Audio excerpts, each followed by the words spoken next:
우리에게 주시는 주님의 말씀은 마가복음 5장 1절에서 5절까지의 말씀입니다. 마가복음 5장 1절에서 5절까지의 말씀을 우리가 한 목소리로 같이 읽도록 하겠습니다.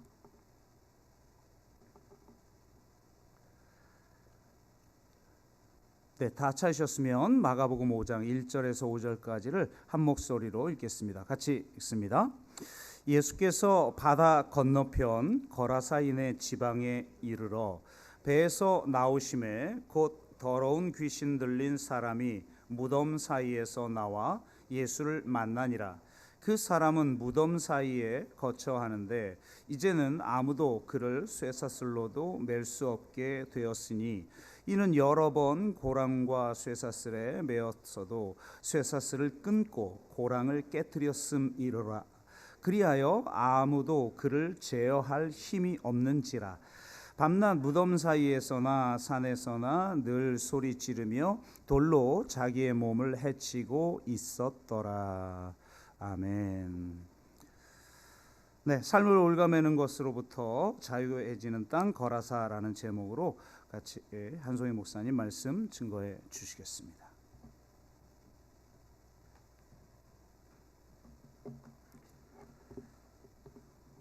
오늘 말씀에 보면 거라사 광인이라고 저희가 알고 있는 한 사람에 대한 이야기가 나옵니다.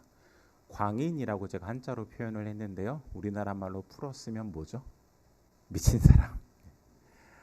이 단어를 처음에 접하셨을 때 여러분들 어떻게 생각하시는지 궁금합니다. 오늘 설교를 시작하면서 저희가 한번 이 부분에 대해서 먼저 한번 깊이 생각해보고 오늘 말씀에 집중해보고 싶은데요. 미친 사람이다라고 표현할 때 우리는 그 표현에 뭔가 겉으로 드러나는 행동 때문에 인격적으로 문제가 있는 사람 아닌가 이렇게 비하하거나 인격적으로 낙인을 찍는 경우가 참 많이 있습니다.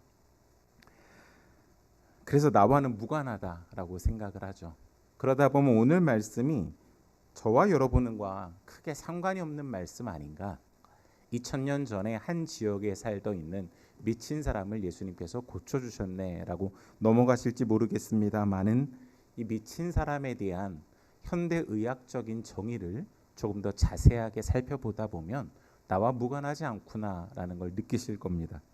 저도 말씀을 한 달 동안 준비하면서 현대의학에서 정의하는 미친 사람, 다시 말해서 정신질환이 무엇인가를 살펴보면서 저도 꽤 많이 해당된다고 생각했기 때문에 오늘 말씀을 여러분들과 나누게 되었고 이 말씀이 나와 연관이 있는 말씀이고 내 주변의 가족이나 지인이나 혹은 이 사회 공동체의 중요한 내용이구나라는 것을 깨달으시게 될 겁니다. 그래서 몇 가지를 좀 소개해 드리도록 하겠습니다.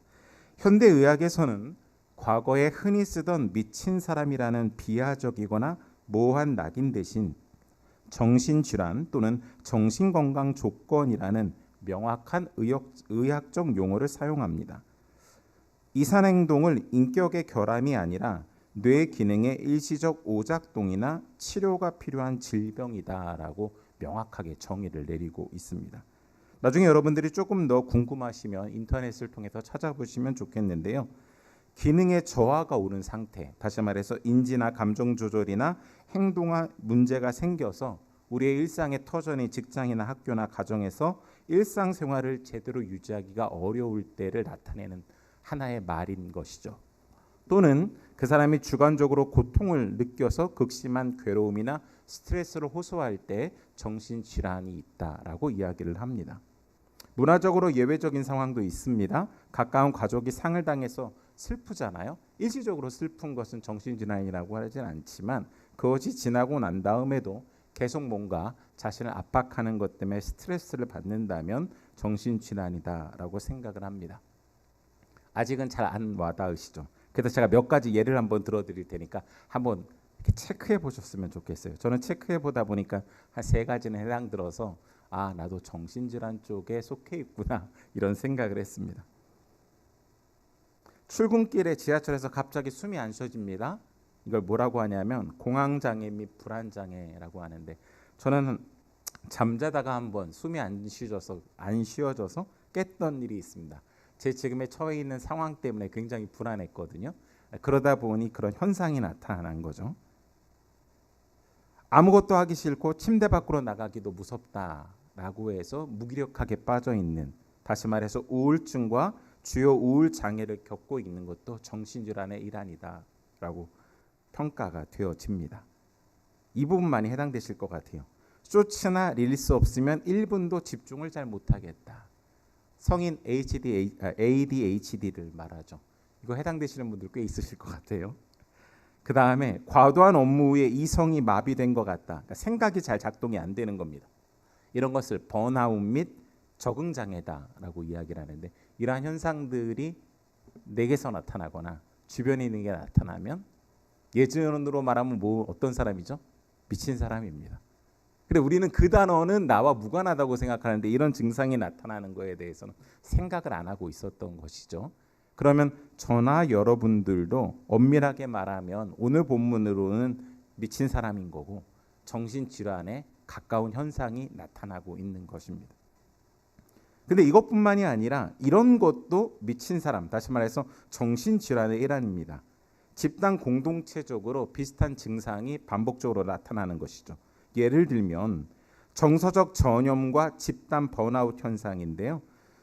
알고리즘에 의한 집단 포모 현상이죠. SNS나 커뮤니티를 통해서 나만 뒤처지고 있다, 지금 집 안 사면 벼락거지 된다 같은 불안의 문제로 사회 전체로 그것이 퍼져나가고 영끌했다라고 표현하죠. 영혼까지 끌어모아서 투자를 하거나 집단 우울증에 걸리는 현상 같은 것들도 사실은 정신질환의 일종입니다. 그뿐만이 아닙니다. 공유성 망상과 집단 사고도 정신질환의 일환인데요. 예를 들면 가짜 뉴스와 확증 편향도 그렇습니다. 특정 유튜브 채널이나 폐쇄적인 온라인 커뮤니티에 몰입한 사람들이 특정 집단이 우리를 해치려 한다는 음모론을 사실로 믿고 집단으로 몰려가 악플을 달거나 오프라인에서 공격적인 행동을 하는 현상, 이것도 정신질환입니다. 사이비 종교의 집단으로 빠져는 것도 같은 맥락이죠. 그뿐만이 아니라 최근 혹시 여러분들 가운데 이런 느낌이나 이렇게 행동을 했다면 집단적으로 이 현상이 나타나는 정신질환에 있는 거예요. 주식이나 코인 시장의 집단 광풍 같은 거죠. 이성적인 판단이 마비된 채 이걸 사면 무조건 부자가 된다는 집단적 믿음에 사로잡혀서 무리하게 빚을 내서 불나방처럼 뛰어드는 현상도 정신질환입니다. 이쯤 말씀드리다 보니 나한테 하는 얘기네 이런 생각 드실 것 같아요. 그래서 오늘 말씀이 중요합니다. 현대적인 현상으로 오늘 말씀이 왜 중요한지 설명을 드렸다면, 오늘 마가복음 5장에 나오는 이 사건은 공간복음서 마태, 마가, 누가 이 세 가지 복음서에 다 나오는 사건입니다. 특별히 이렇게 세 가지에 다 언급되어져 있는 사건이 기록마다 약간의 차이는 있지만 중요한 의미를 갖기 때문에 기록을 해놓은 것이라 저희가 조금 더 주목할 필요가 있습니다. 세 복음서 중에서 특별히 마가복음이 오늘 거라사 광인에 대해서 아주 상세하고 자세하게 적어놨기 때문에 저희가 오늘 마가복음의 본문을 가지고 묵상을 해보려고 합니다. 특별히 전체 내용이 길기 때문에 오늘 말씀에서는 다 설명드릴 수가 없고, 앞쪽에 이 거라사 광인이 어떤 상태였는지, 왜 거라사 광인에게 예수님께서 찾아가셨는지에 집중해서 묵상을 해보려고 합니다. 그 부분을 묵상하기 위해서는 마가복음 전체가 어떤 의미를 갖는지 약간 알고 있어야 그것에 기반해서 이 부분을 적은 것이기 때문에 저희가 이해를 할 수 있어서 마가복음 전체에 대한 내용을 좀 소개를 해드리도록 하겠습니다. 마태와는 어떻게 다른지 궁금하신 분들은 아까 목사님이 이 책 설명해 주셨잖아요. 마태복음에서 자세하게 언급을 해주고 있습니다. 여러분들이 한번 마태복음에는 어떻게 써 있는지 이 책을 통해서도 같이 비교하면서 보시면 참 좋을 것 같습니다. 마가복음은 묵시적 관점을 제시하는 책입니다. 그래서 묵시적 관점이다라고 하는 건 종말적이고 급진적이라는 뜻인데요. 그럴 수밖에 없는 것이 마가복음을 쓸 때의 어떤 상황들 자체가 핍박을 받는 상황이었습니다. 그러니까 언제 목숨이 끊어져도 이상하지 않은 상황이었다라는 것이죠. 그러다 보니 그렇게 급박한 상황에서 복음이 갖고 있는 본질적인 내용을 명확하게 드러내야 되기 때문에 아주 빠르게 급진적으로 어떻게 보면 약간 되게 혁신적으로 급하게 쓸 수밖에 없었다라는 이야기입니다. 마가의 관점에서 이 세상, 우리가 살고 있는 현실을 바라볼 때는 이렇게 바라보고 있는데요. 선과 악, 하나님과 사단, 인간과 귀신 사이의 전쟁터다라는 관점으로 내용을 기록했습니다. 조금 쉬운 말로 풀어드리면 이런 뜻이죠. 우리가 살고 있는 일상의 삶이 온통 전쟁터라는 겁니다. 이 전쟁터에서 어떻게 하나님 나라의 복음이 실제적으로 우리의 삶을 바꾸고 이 세상을 변화시키는지, 다시 말해서 하나님께서 어떻게 이 세상 가운데서 승리하시는지, 하나님 나라의 복음이 어떻게 실제로 이 세상을 변혁적으로 급진적으로 바꾸는지의 내용을 적어야 됐기 때문에 이런 관점으로 바라봤다라고 보시면 되겠습니다. 그러다 보니 예수 그리스도의 오심은 하나님의 구원 활동이 하나님의 백성들 가운데서 급진적으로 침투해 들어가는 거죠. 그리고 그걸 갖다 통째로 흔들어서 사람들을 깨어나게 해야 됩니다. 그런 의미로 마가복음은 하나님 나라의 복음이 선포되어졌다라고 기록하고 있습니다. 그래서 마가복음을 자세히 읽다 보면 이런 표현들이 나와요. 어떤 표현이냐면 깜짝 놀라는 사건들, 깜짝 놀라게 깨우치려고 하는 내용들, 그리고 실제로 하나님께서 승리하셔서 역전하는 내용들이 굉장히 스피디하게 속도감 있게 기록되어지고 설명되어져 있습니다. 여러분, 이런 전체적인 느낌이 어디에도 나타날까요? 5장에도 나타난다라는 겁니다. 그런데 이 5장을 이해하려면 마가가 가져가는 독특한 글을 쓸 때에 문장을 나열할 때의 구조가 있거든요. 그 구조도 알아야 됩니다. 미시적인 분석과 거시적인 분석으로 문장 구조를 살펴보게 되는데, 미시적 분석의 특징 두 가지만 설명을 드릴게요. 머릿속에 기억해 두고 계세요. 하나는 앞뒤가 대칭되어 있는 구조입니다. 그리고 샌드위치 기법이라고 하는데, 내가 말하려고 하는 핵심 메시지가 두 개의 문장 사이에 혹은 두 개의 문맥 사이에 들어가 있는 것이죠.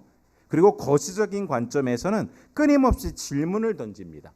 총 마가복음에만 114개의 질문이 나오는데요. 그 질문은 전부 다 뭐를 갖다가 상기시키고 사람들로 하여금 생각해 보게 하느냐면 예수 그리스도가 누구신가라는 거에 대한 질문입니다.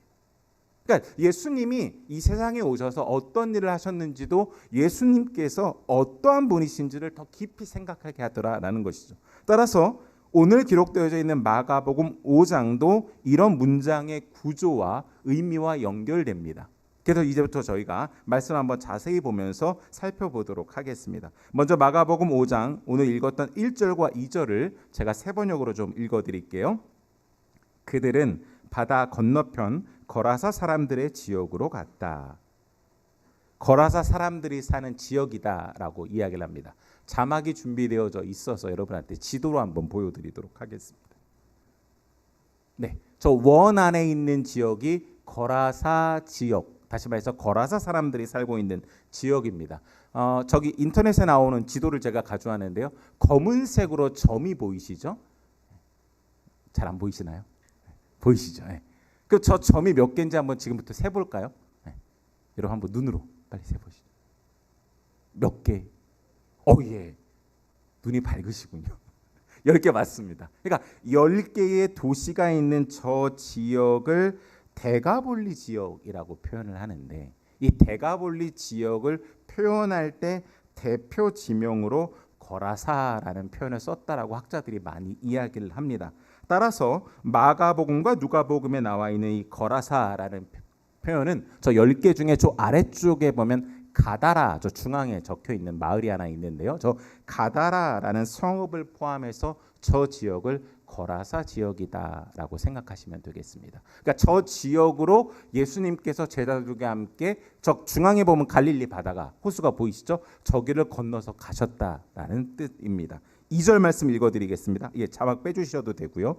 예수께서 배에서 내리시니 곧 악한 귀신 들린 사람 하나가 무덤 사이에서 나와서 예수와 만났다라고 기록합니다. 자, 여러분, 예수님께서 왜 거라사 지방에 가셨을까?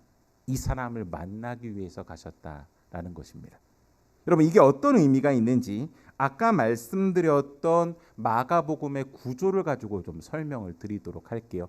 왜 이렇게 이 부분을 중요하게 마가는 상세하게 기록했을까라는 겁니다.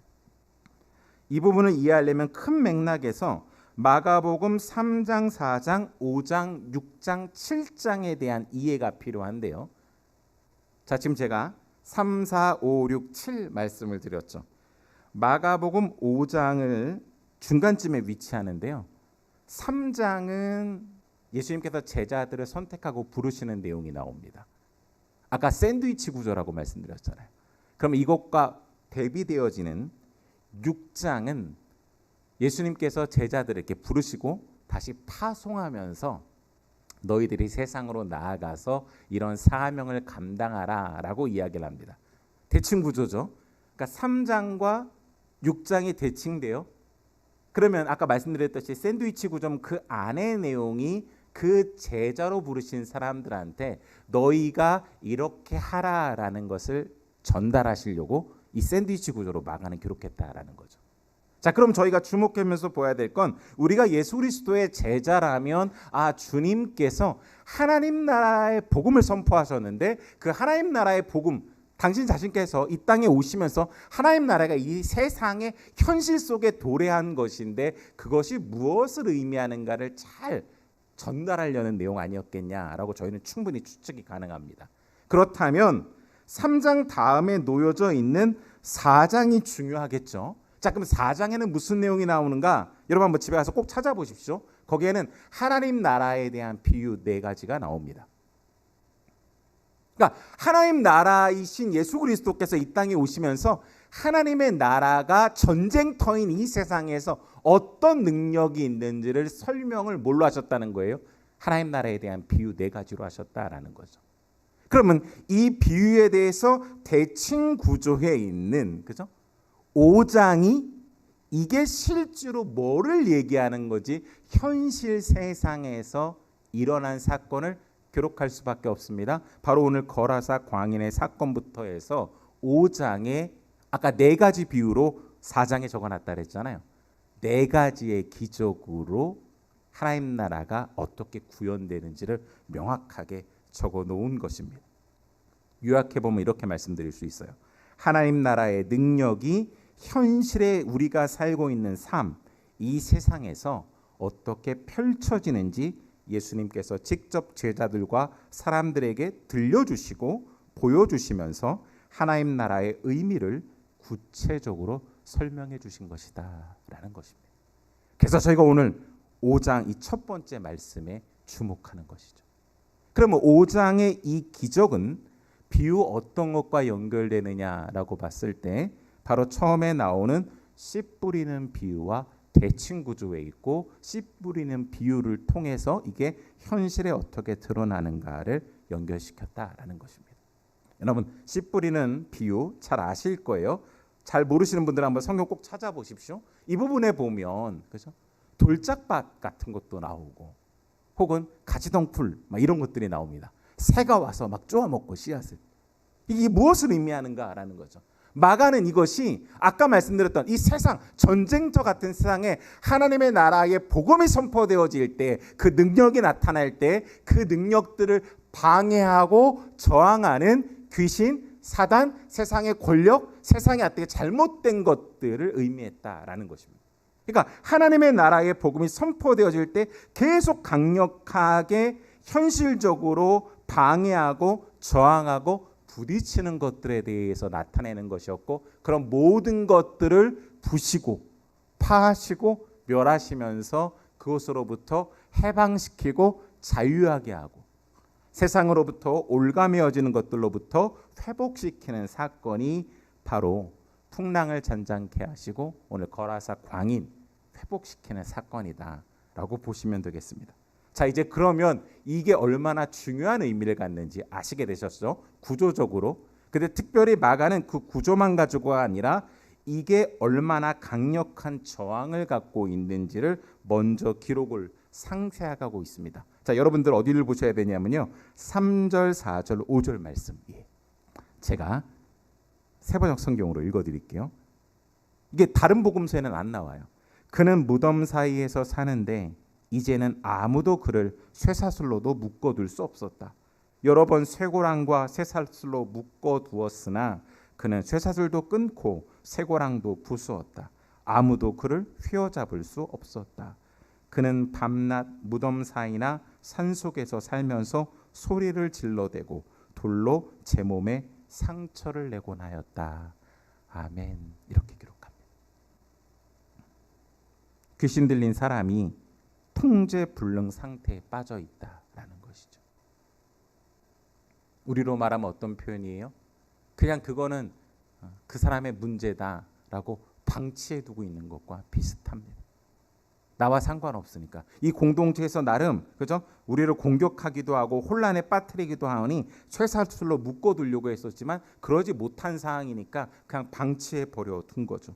그뿐만이 아니라 이 귀신 들린 사람 광인은 자학성의 상태가 5절에 보면 나옵니다.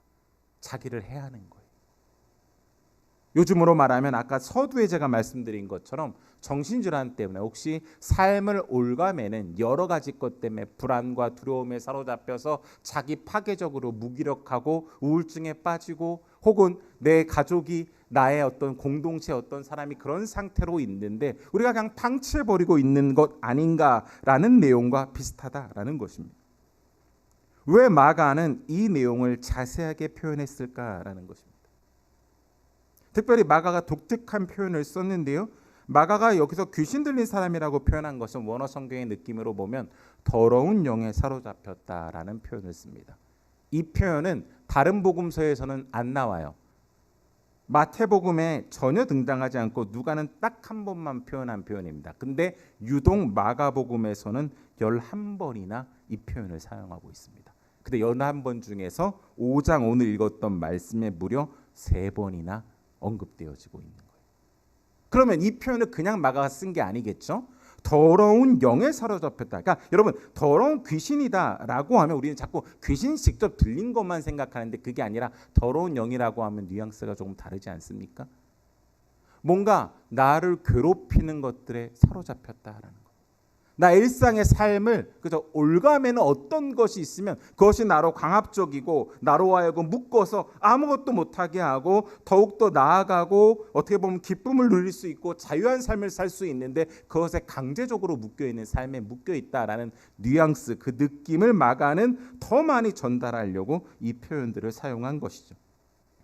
그만큼 세상의 어떠한 방법과 능력으로도 극복할 수 없고 묶여있는 것으로부터 자유해 줄 수 없는 그 인생을 마가는 더 우리 가운데 확실하게 나타나기 위해서 이 표현을 썼다라는 것입니다.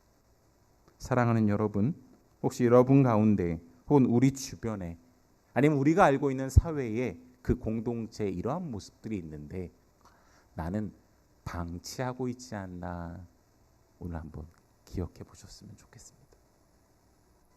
오늘 예수님께서는 하나님 나라가 무엇인가 얼만큼 실제적인가 이 세상에서 어떤 능력을 발휘하나를 비유로 설명하시고 나서 제일 먼저 하신 행동이 바로 오늘 거라사 광인 그 한 명을 위해서 굳이 초기 사역으로는 유대인 사역이었기 때문에 이방 땅에 가지 않으셔도 되는데 거라사라고 하는 지방의 이방 땅에 가신 거예요. 가실 때 어떤 일이 있었어요, 여러분? 말씀에 의하면 풍랑이 일어서 배가 뒤집힐 뻔해서 죽을 수도 있었는데 그 풍랑을 잠잠케 하시면서 기꺼이 발걸음을 그곳으로 옮기셨다라는 것입니다. 삶에 묶여있는 사람을 그냥 놔두지 않으시고 그를 자유케 하시기 위해서 직접 그분은 수고로운 발걸음을 움직이면서 찾아가셨다라는 거죠. 여러분 그게 뭐라고요? 그게 복음입니다.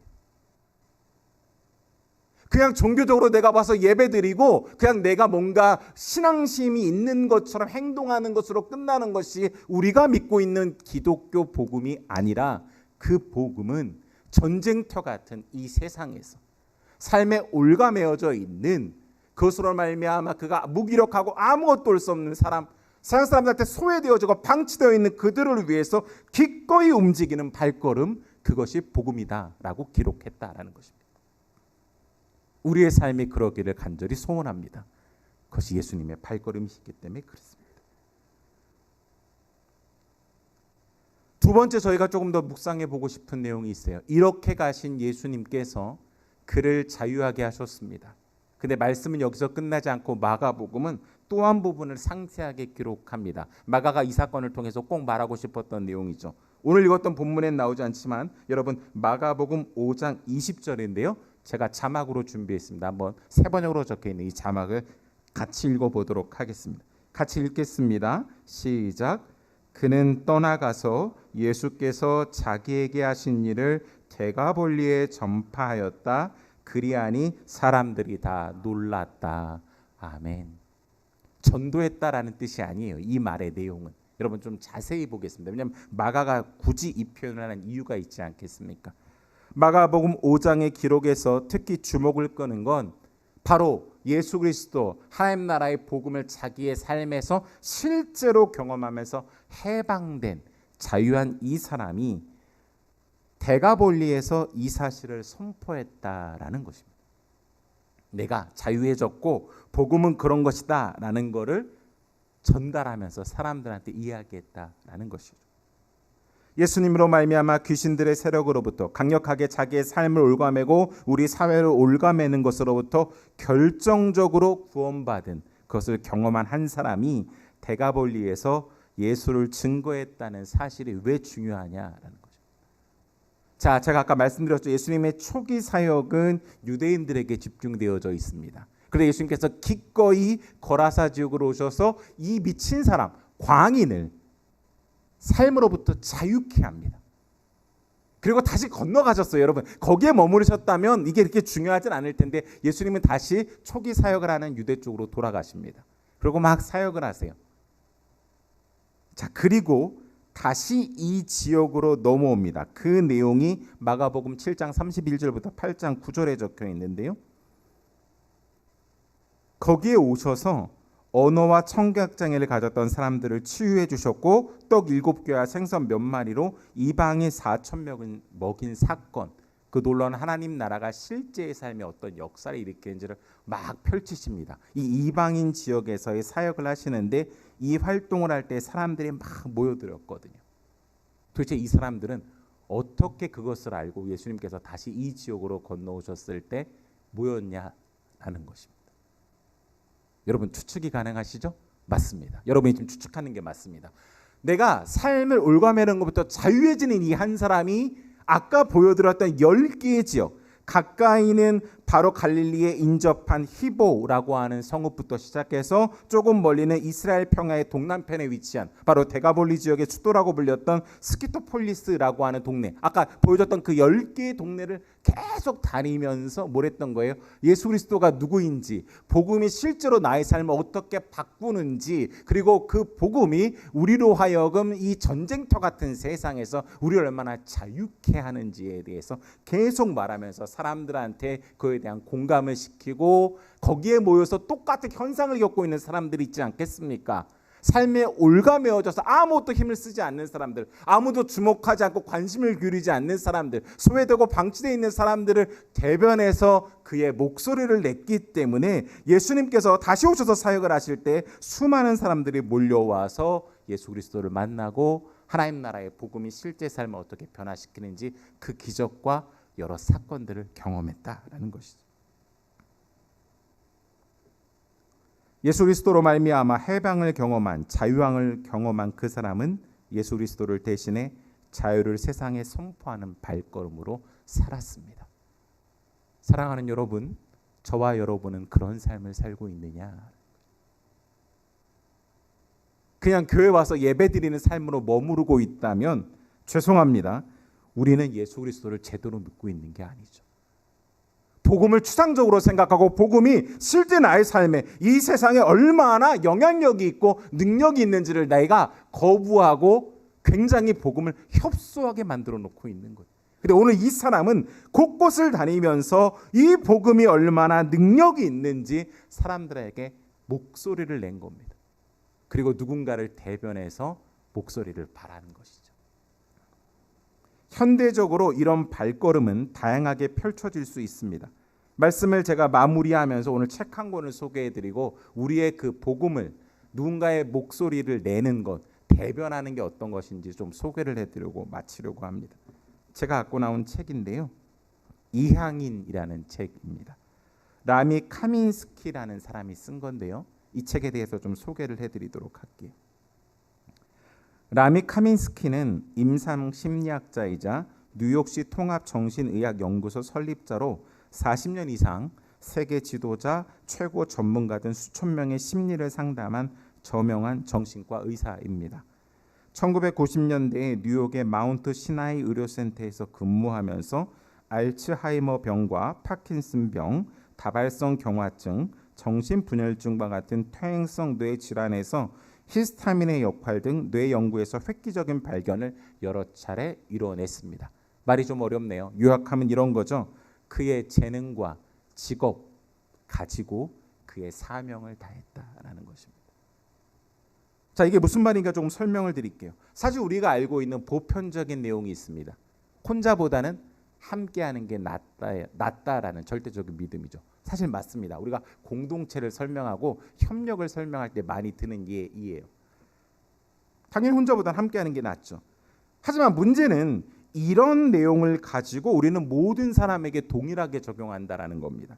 그래서 판단을 하는 거죠. 누군가 나의 자녀가 혼자 있는 거가 이상하게 보이는 거예요. 다른 자녀들은 친구들이랑도 잘 노는데 얘가 친구랑 잘 못 어울리면 이 온순한 아이를 고쳐야 될 아이로 우리는 결정을 내려버리고 얘가 문제가 있다고 생각을 합니다. 그뿐만 아니죠. 어떤 사람은 소속감을 강하게 원하지 않는 성향인데도 불구하고 그런 사람은 뭔가 결핍이 있다라고 취급하더라는 거예요. 자, 그러다 보면 그런 비난과 그런 낙인을 받은 우리의 자녀나 어떤 사람은 어떤 마음이 들까요? 아, 내가 뭔가 문제가 있는 사람이구나라고 생각을 할 겁니다. 그래서 병원을 찾고 약도 처방받겠죠. 세상은 다수에 의해서 맞춰져 있는 설계가 되어져 있기 때문에 다수의 사람들은 공동체 지향적입니다. 그러나 여러분, 공동체 지향적이라는 게 반드시 정답은 아니잖아요. 세상에서 내가 살아가는 방식과 내가 안정감을 누리고 생존하는 게 어떻게 보면 꼭 집단에 소속돼야지만 그렇다라고 느끼지 않을 수도 있는 거예요. 그런데 우리는 그게 유일한 답이다라고 누군가한테 강요하고 있는 거죠. 누군가를 그러한 생각들로부터 올가매는 겁니다. 당연히 그러다 보니까 이런 사람들은 집단에 속해 있으면 피로감을 느낄 수밖에 없습니다. 사람들과 함께 있는 걸 싫어하는 것도 아니고 사회성이 부족한 것도 아닌데 이런 어떻게 보면 올가매는 사상 때문에 그들은 병원을 찾고 약을 처방받는데 약을 먹어도 낫지 않습니다. 그럼 여러분, 이 사람들을 그냥 이대로 방치할 거냐라는 거예요. 이거에 대한 의문으로부터 라미 카민스키는 이 연구를 시작했습니다. 서양 사람들은 내향인, 외향인 이렇게 달 둘만 있는 게 아닌데 우리는 모두 퉁쳐버리는 거죠. 너 외향이냐? 그러니까 이런 행동을 해야 돼. 너 내향인이야? 그러니까 이런 행동을 해야 돼. 근데 여러분, 그런 범주 안에 있지 않는 사람들을 우리는 함부로 낙인 찍고 이상하다라고 생각하고 미쳤다라고 이야기를 하더라고요. 이게 얼마나 무서운 어떻게 보면 범죄입니까? 이 연구를 하다가 보니 과학적으로 자기가 알고 있는 지식과 정신의학적인 내용들을 바탕으로 이 사람들이 내향인도 아니고 외향인도 아니고 이향인이라는 다른 특성을 가진 사람이다라고 라미 카민스키는 목소리를 내서 그들을 대변을 해준 겁니다. 왜냐하면 그 자신이 그런 사람이었기 때문인 것이죠. 그래서 실제로 약을 먹지 않았는데도 이 사람들이 이런 것을 알고 나서부터 치료 효과가 발생되어지고 그는 누구보다도 고치려고 하는 것이 아니라 자기답게 잘 살아갔던 것입니다. 여러분, 단순한 예지만 이거랑 비교할 수 있을 거예요. 혹시 여러분 중에 왼손잡이 있으세요? 지금 그렇지 않은데 옛날에 왼손잡이는 이상한 사람 취급받았습니다. 남들은 다 오른손잡이인데 왜 너는 이 왼손잡이냐. 그래서 고치게 하려고 무진장했다는 거예요. 근데 여러분, 왼손잡이는 고쳐야 되는 내용이 아닙니다. 다른 것일 뿐이에요. 바로 라미 카민스키는 그런 사람들을 위해서 대신 목소리를 내주는 대변하는 발걸음을 가져간 것이죠. 오늘 예수님께서는 한 사람을 자유케 하셨고 그 자유케 된 사람은 복음으로 말미암아 자기 실제 삶이 변화된 것들에 대해서 사람들한테 곳곳을 다니면서 복음의 실제적인 능력이 무엇인지 그리고 그런 사람들을 대변해 줬습니다. 바로 여러분과 제가 이러한 발걸음을 걸어가야 되는 줄 믿습니다. 누군가를 대변해 줘야 된다는 것이죠. 여러분, 그런 사람들이 얼마나 많겠습니까? 소수자들도 그런 사람들 아닌가요? 사실 여러분, 조금만 공부해 보면 우리가 소수자들을 함부로 대한, 말도 안 되는 그들의 삶을 올가매는 것이 무엇인지를 너무나 명확하게 알 수 있는데 우리는 그런 거 알려고 하지 않는 거죠. 여러분, 이것을 알고 그들을 대변해 주는 게 복음이다라는 것입니다. 어디 그뿐만이겠습니까? 수없이 많은 사람들이 그냥 일터에서 안전하지 못하게 죽어가는데, 아 그래, 원래 일터는 그런 거야, 하청업체는 원래 그래야 되는 거라고 우리는 묶어두더라는 거죠. 근데 여러분, 복음은 그런 사람들이 실제로 자유케해지는 그런 목소리를 대변하는 게 복음이다라고 오늘 성경은 이야기하고 있습니다. 기후위기도 마찬가지 아니겠습니까? 원래 우리 조상 때부터 그렇게 해왔던 거니까 이거 마음대로 버려도 돼, 마음대로 써도 돼 라고 했는데, 여러분, 그게 아니라는 거죠. 우리 지난주 설교에서 들었던 것처럼 함께 아파하고 같이 실험하면서 이것들에 대해서 목소리를 내어주는 거, 그것이 오늘 마가복음 5장에서 말하는 자유케 하는, 곳곳을 돌아다니면서 그것을 선포했던 사람의 발걸음이다라고 이야기를 합니다. 우리의 공동체와 사회를 보고 같이 목소리를 내주고 대변해 주는 게 복음의 실제적인 능력인 줄 믿습니다. 이런 걸음들을 걸어야 된다라고 마가는 이 사건을 통해서 우리 가운데 이야기하고 있는 것이죠. 그것이 바로 십자가의 승리입니다. 말씀을 맺겠습니다. 단순한 주장이 아니라 마땅히 잘못된 내용에 대해서, 그리고 이런 약자들, 이런 것들에 묶여있는 소수자들로부터 대변해주는 목소리를 내는 것, 그것이 바로 자유를 선포하는 복음의 능력입니다. 정의와 공평이 필요한 곳에 그런 목소리를 내어야 합니다.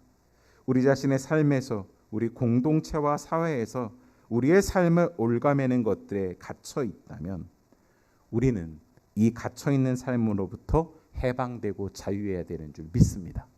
그것이 복음이고 예수 그리스도이십니다. 하나님 나라의 능력을 현실과는 무관하다고 여기면서 방치하고 살아가고 있다면 오늘 우리는 회개해야 될 것입니다. 주님께서 이런 우리를 그냥 놔두지 않고 이 한 사람을 자유케 하시려고 간절한 마음으로 옮기셨던 그 발걸음, 그리고 그것을 통해서 구원을 맛본 사람이 끊임없이 찾아다니며 복음의 능력이 실제적이라고, 현실에서 하나님의 나라의 복음은 능력이 있다라고 목소리를 대변하면서 설교했던 그 발걸음, 오늘 우리가 그 발걸음을 내딛기를 간절히 원합니다. 그것이 저와 여러분들을 더욱더 자유하게 할 것이고 우리의 공동체를 통해서 이 나라를, 이 민족을, 열방을, 모든 만물을 자유케 할 줄 믿습니다. 아멘. 오늘 우리 말씀을 기억하면서 함께 찬양하기를 원하는데요, 여러분 잘 아시는 찬양이에요. 온전케 되리라는 찬양으로 한번 같이 고백하기를 원합니다. 이 찬양을 드릴 때 우리가 그냥 와서 예배 드리는 것이 아니라 이 예배를 통해서 실제 하나님의 나라, 그 능력이신 예수 그리스도를 바라보면서 주님으로 말미암아 내가 삶에 올가매어져 있는 것으로부터 자유케 되고 온전케 되게 해주십시오. 하나님, 이 땅에 수없이 많은 곳에 묶여 있는 것들이 있는데 그곳에 하나님 예수 그리스도의 이름으로 자유를 외치게 해주십시오. 대변하게 해주십시오 라고 우리 한번 고백했으면 좋겠습니다. 함께 같이 이 찬양으로 고백